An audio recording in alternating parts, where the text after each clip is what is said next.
Alright, so Dillian Whyte has been installed as the WBC #1 contender in their latest version of their heavyweight rankings. Now, just to clarify for those who are unaware, #1 contender is different than mandatory challenger. #1 contender just means you're at the top of the pile in terms of the contenders, you're the highest ranked, but you're not guaranteed a title shot within a certain time frame. #1 contenders are normally obliged to partake in a final eliminator to become the mandatory challenger. And once they become mandatory challenger, they then get a specific time period in which they are supposed to get their shot. The sanctioning body, in this case the WBC, will tell both parties, the champion and the mandatory challenger, you've got a certain amount of time to negotiate. After the negotiating period, if you haven't come to a deal, it then goes to purse bids. If it's a purse bid situation, the mandatory challenger will get a specific split of the purse. So yeah, as a mandatory challenger, you have a guaranteed shot, and you have, in a purse bid situation, a specific split.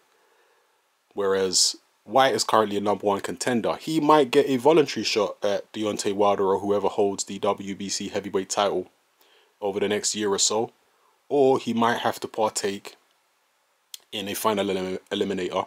And as you can see, the people below him are the candidates for a potential final eliminator that he might partake in.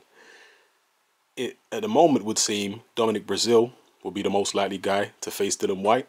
But if Dominic Breazeale goes in a different direction, maybe he gets a shot at a different title, maybe he's injured or just does something else, then it will move down the line. Luis Ortiz, Andy Ruiz, Marius Wacker. Luis Ortiz, by the way, clearly has not been banned by the WBC despite failing the drug test. He's still highly ranked there at #3. So yeah, you got Luis Ortiz, below that Andy Ruiz, 5 Marius Wack, 6 Tony Bellew, 7 Johan Duopa, 8 Charles Martin, 9 Oscar Rivas, 10 Ajit Caballero, 11 Carlos Takam, 12 Lucas Brown, 13 Derek Chisora, 14 Adam Kaunaki, 15 Berman Stavern. Now I said there that normally a #1 contender would have to fight a final eliminator to become mandatory challenger, but not always, because as we saw with Berman Stavern, he became mandatory challenger for this very same title without even fighting an eliminator.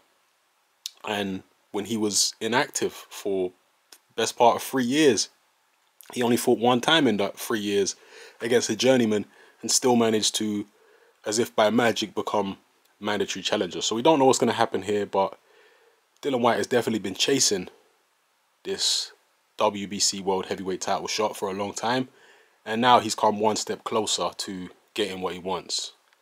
But as I say, he might have to fight a final eliminator, and the final eliminator that he's going to have to fight, as you can see in those rankings, is likely to be against somebody very tough.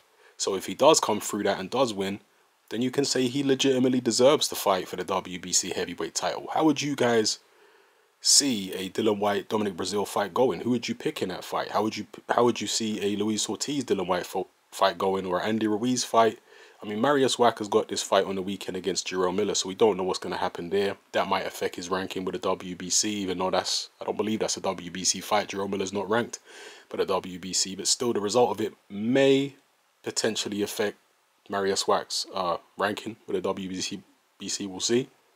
But still, you have to imagine all of those fights are tough fights for Dillian Whyte. And in fact, I wouldn't be surprised if Dillian Whyte was made the underdog against Breazeale, Ortiz, or Ruiz. I wouldn't be surprised. Many of you would probably pick those guys against Dillian Whyte. He didn't look particularly impressive against Robert Helenius, despite the fact that he won virtually every round, the majority of the rounds anyway, the vast majority.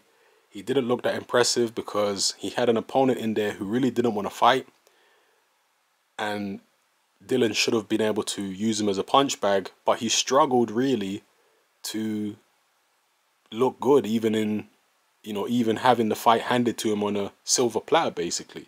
He was swinging wildly, missing a lot of shots, looked sloppy, his punch technique was all over the place.